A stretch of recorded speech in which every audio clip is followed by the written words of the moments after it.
5 étapes pour épargner en 2023, même avec un petit budget. Le principe de l'épargne, il est simple, c'est de dépenser moins que l'on gagne. Je pense qu'à peu près tout le monde connaît ça en fait. Sauf que c'est facile de le dire en théorie, mais en pratique, c'est beaucoup plus compliqué à mettre en place. Très peu de personnes réussissent à gérer leur budget au point d'avoir une épargne à la fin du mois. Et même que c'est des personnes qui arrivent à épargner trouvent que c'est un exploit en fait, les mois qui réussissent à le faire.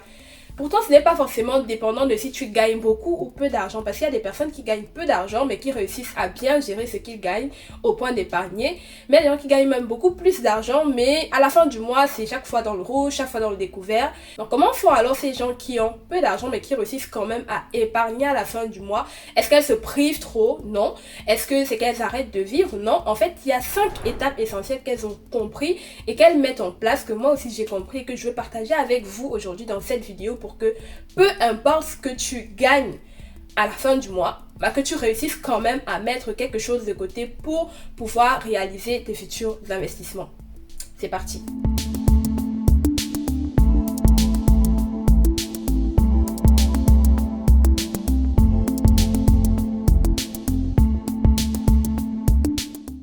Bien le bonjour la team et bienvenue sur ma chaîne. Si tu me découvres à travers cette vidéo, je suis Audrey Donfag et ici on parle d'investissement et de finances personnelles. Donc si ce sont des sujets qui t'intéressent, qui te parlent, n'hésite pas à exploser le bouton rouge, abonne-toi, like, mais surtout partage au maximum pour que la chaîne s'agrandisse. Donc la première étape, si tu veux réussir à avoir une épargne au bout de chaque mois, c'est d'avoir un objectif clair et précis pour ton épargne. En fait, le réel problème qu'on a, c'est que parfois on épargne, mais au final, on épargne pourquoi? Ça, on ne le sait pas. Donc, quand tu ne sais pas pourquoi tu épargnes, tu auras l'impression que ton argent est en train de chômer, en fait, dans le compte en banque. Tu vas te dire, ah, mais il est là pourquoi? Autant mieux dépenser parce que là, c'est en train de souffrir dans le compte en banque. En fait, c'est cette optique-là qu'on a généralement, qu'on n'a pas d'objectif avec ce pourquoi on garde son argent. Je vais prendre un exemple, je vais parler de moi. Quand j'étais stagiaire, j'étais dans une bonne boîte qui me payait plutôt bien, genre 1000 et quelques euros à la fin de chaque mois. En tant qu'étudiant, moi à cette époque-là, c'était énorme. Sauf qu'après ce que j'ai épargné, honnêtement, je ne sais pas où c'est passé. Je crois que j'ai réussi à épargner quasiment jusqu'à 3-4 000 euros. Mais au bout de quelques mois, je ne sais pas où est parti cet argent. Parce qu'en fait, j'épargnais pour le plaisir sur le moment. Mais au final, je n'ai rien fait de cet argent. En fait, il est parti dans tout et n'importe quoi. Dans les voyages, les sorties, les déménagements. Bref, en gros, je ne saurais même pas tracer dans quoi j'ai dépensé cet argent. Pourquoi? Parce qu'en fait, je le gardais, j'épargnais cet argent sans objectif précis. Je vais prendre un autre exemple. Juste quelques mois après, quand j'ai fini du coup mon stage, donc ma dernière année d'études, d'école d'ingénieur, j'ai entamé un master spécialisé que je faisais en alternance. Cette année-là, j'étais apprentie dans une start-up du coup, donc j'étais moins payée finalement que quand j'étais stagiaire. L'argent que j'avais, le salaire que j'avais était plus bas que celui que j'avais étant stagiaire.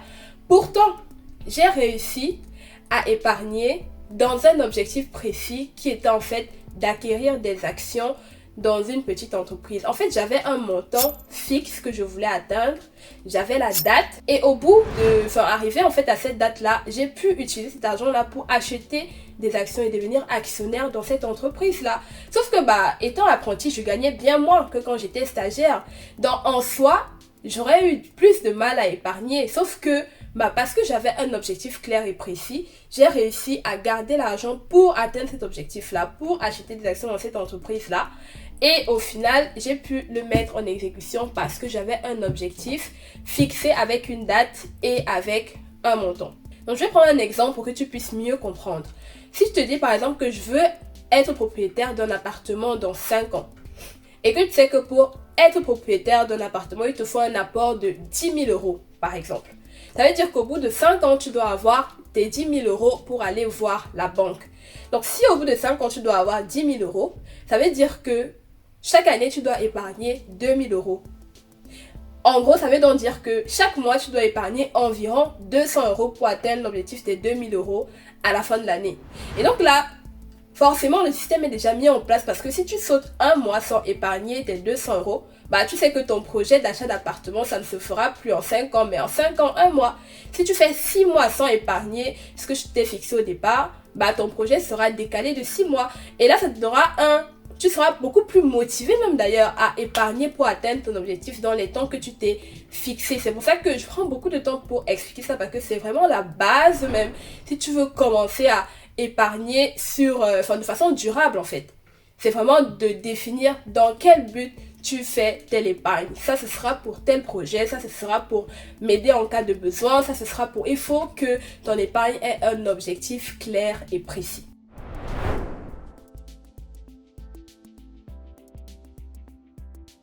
La deuxième étape, c'est donc de faire son budget. Donc, quand tu as défini en gros l'objectif que tu vas atteindre, l'objectif dans lequel tu épargnes ton argent, là, maintenant, tu vas faire un budget pour faire le ratio entre ce que tu gagnes et combien tu dépenses chaque mois. Ça, c'est important, c'est primordial parce que c'est ça qui va te permettre de diminuer en gros des dépenses que tu jugeras superflues et de mettre un peu plus dans ton épargne ou alors un peu moins en fonction de tes besoins mensuels. Donc, c'est simple. Il y a des applications qui existent, parfois même les applications bancaires te font directement le suivi de ce que tu dépenses. Une catégorie, c'est si c'est le shopping, si c'est des restaurants, si c'est des factures d'électricité, si c'est le loyer. Il y a même des applications externes comme Bankin. Moi, j'utilise Bankin pour tracer. C'est hyper simple. Ce que tu vas faire, c'est que tu vas prendre un mois où tu vas vivre normalement. L'idéal serait que toutes tes dépenses se fassent par carte, par exemple, si tu veux tracer avec l'application de ta carte bancaire. Donc, quand tu finis, arrivé à la fin du mois, tu regardes, ok, mon loyer, ça correspond à tel pourcentage de ce que je gagne. En nourriture, je dépense environ tel pourcentage. Je fais des restaurants, ok, du coup, ça augmente le pourcentage de nourriture que je dépense. Les factures d'électricité, ok, ça rentre dans ça. Et donc là, tu pourras donc catégoriser combien tu dépenses pour chaque catégorie de dépenses. Et donc, quand tu as donc ça, quand tu as le tableau en gros de répartition de ce que tu dépenses chaque mois, il y a un principe que j'aime bien, que tu pourras appliquer, c'est le principe de 50-30-20. En gros, ça veut dire 50% de ce que tu gagnes doivent correspondre à tes charges fixes, 30% doivent correspondre à tes plaisirs, tes loisirs, nutrition et autres, et 20% à ton épargne. Ce que je te recommanderais, surtout si tu débutes, surtout si tu n'es pas à l'aise en tout cas avec la gestion de ton argent, c'est de commencer par mettre de côté 10%. Je dis bien minimum 10% de ce que tu gagnes à la fin de chaque mois. Minimum. Tu peux aller au-delà, 20%, 30%, si tu réussis à réduire les charges fixes.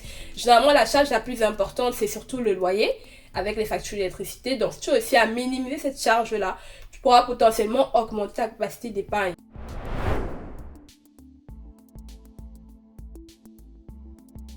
La troisième étape, c'est de toujours se payer en premier. En d'autres termes, c'est d'épargner au début du mois. Oui, tu as bien compris. En gros, quand tu as fini de faire ton budget, on est parti sur la base de 50, 30, 20%.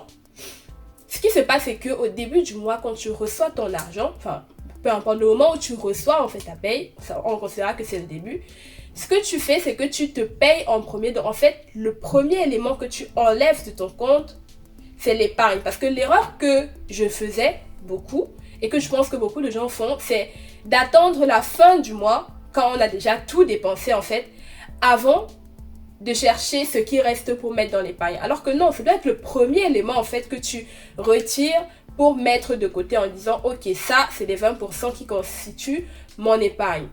Donc ce que tu peux même faire, ce que moi je fais en tout cas et que je recommanderais à beaucoup de gens de faire, c'est de mettre en place un virement automatique au début de chaque mois.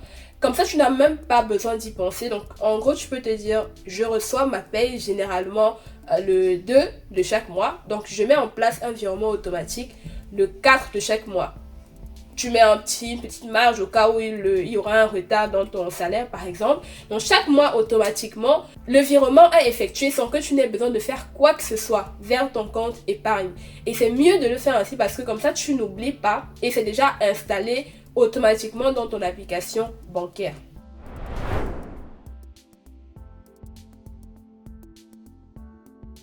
La quatrième étape, c'est de considérer son épargne comme une dépense fixe. Là, franchement, si tu le mets en place, je pense que ça va complètement changer le game dans ta façon de gérer ton argent et d'épargner à la fin du mois. En fait, quand tu auras mis en place, du coup, ces virements automatiques là au début de chaque mois, Considère que l'argent qui est épargné, en fait, c'est une dépense et que tu ne peux pas toucher. En gros, au début du mois, quand tu vas payer le loyer, par exemple, à ton propriétaire, si tu as un problème en milieu du mois ou alors tu as besoin d'acheter, je sais pas moi, une télévision ou de changer d'ordinateur, tu vas pas aller dire « Ah, excusez-moi propriétaire, en fait là j'ai besoin de l'argent que je vous ai donné, j'ai une urgence. » Non, c'est une dépense, c'est donné, en fait. Et c'est de cette manière-là que tu dois avoir ton épargne. Bien sûr, sauf cas de situation majeure, mais encore, c'est pour ça qu'il faut avoir ton épargne de précaution comme on parlait à la première étape. Tu dois considérer ton épargne comme une dépense fixe. Donc, sauf en cas de vie ou de mort, ça reste une dépense et tu ne peux pas récupérer parce que tu as déjà dépensé. Et en mettant ça en place, donc là c'est vraiment, mais vraiment il faut vraiment formater son esprit, surtout si tu veux atteindre l'objectif que tu t'es fixé dans 6 mois, dans 1 an, dans 5 ans par exemple. C'est ce que tu dois considérer en fait, sinon tu n'atteindras jamais ton objectif parce que tu trouveras toujours des excuses pour aller piocher, prendre, récupérer, alors que non, il faudrait que ça soit considéré. En gros, quand tu épargnes, tu oublies. C'est le moyen le plus simple en fait d'épargner longtemps. Lui, tu oublies et quand tu viens retrouver ton compte d'épargne au bout de 6 mois, tu dis « Ah ouais, donc j'ai quand même épargné ça. » Franchement, je vous assure que ça donne une certaine satisfaction même au niveau de sa propre personne dans le sens où je te dis « Oui, donc je suis capable de faire ça. » Ça, c'est la 4e étape et c'est vraiment une étape primordiale parce que si tu ne réussis pas à respecter ça, ce sera difficile en fait de réussir à épargner chaque mois.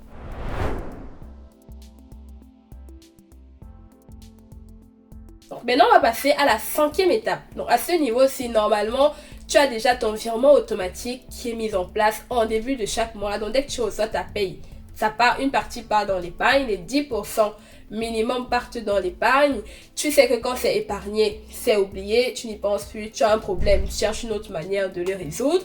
Bref, tout est mis en place, tout est calculé. Tu sais que tu vas atteindre ton objectif dans 1 an, dans 2 ans ou dans 5 ans. Et c'est à ce moment-ci qu'intervient la 5e étape qui est en fait d'éviter les paiements à crédit.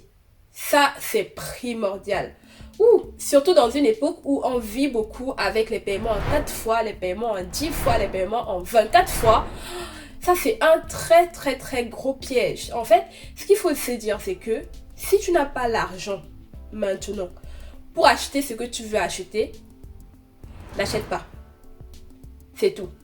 Alors là, ça doit vraiment être un mantra en fait qui doit te guider tout le temps. Donc en d'autres termes, n'achète que ce que tu peux vraiment te permettre sur le moment. Alors là, on va pas mélanger avec des investissements, par exemple des crédits immobiliers, parce que ça c'est autre chose. C'est quelque chose qui a vocation à te produire de l'argent chaque mois et donc pour compenser ce crédit-là. Mais là, je parle vraiment des achats, des dépenses, des achats de télévision par exemple, d'achat de nouvelles garde-robes, de vêtements, de chaussures. Bref, c'est quelque chose dont si c'est que tu vois, tu veux quelque chose, mais que tu n'as pas l'argent pour le moment là, au lieu de faire le paiement en 4 fois, attends dans 4 mois quand tu auras suffisamment d'argent avant d'acheter. Parce que les paiements à crédit, c'est le meilleur moyen de s'endetter et à ce moment-là, en fait, on augmente systématiquement les dépenses qu'on fait par mois. Je t'ai donc partagé les 5 étapes que je mets en place pour réussir à épargner chaque mois. Donc j'espère que ça t'aidera également à mettre de l'épargne de côté chaque mois pour pouvoir réaliser tes projets, tes business, tes entreprises, bref, tout ce que tu voudras. Ou tout simplement avoir une épargne de précaution sur le côté parce que l'épargne, c'est toujours très très très important en cas de coup dur, en cas de situation difficile. Il ne faut pas attendre d'être dans le besoin avant de réfléchir à et si j'avais mis de l'argent de côté. Merci à toi d'avoir regardé cette vidéo jusqu'à la fin. Si ça t'a plu, si tu es intéressé par des vidéos comme celle-ci pour aller plus en profondeur sur les finances personnelles et l'investissement, clique sur le bouton rouge là, s'abonner. Abonne-toi, like, mais surtout partage au maximum pour que la chaîne s'agrandisse. On se dit donc à très bientôt pour une nouvelle vidéo. D'ici là, prenez soin de vous et prenez soin de votre portefeuille. Bye!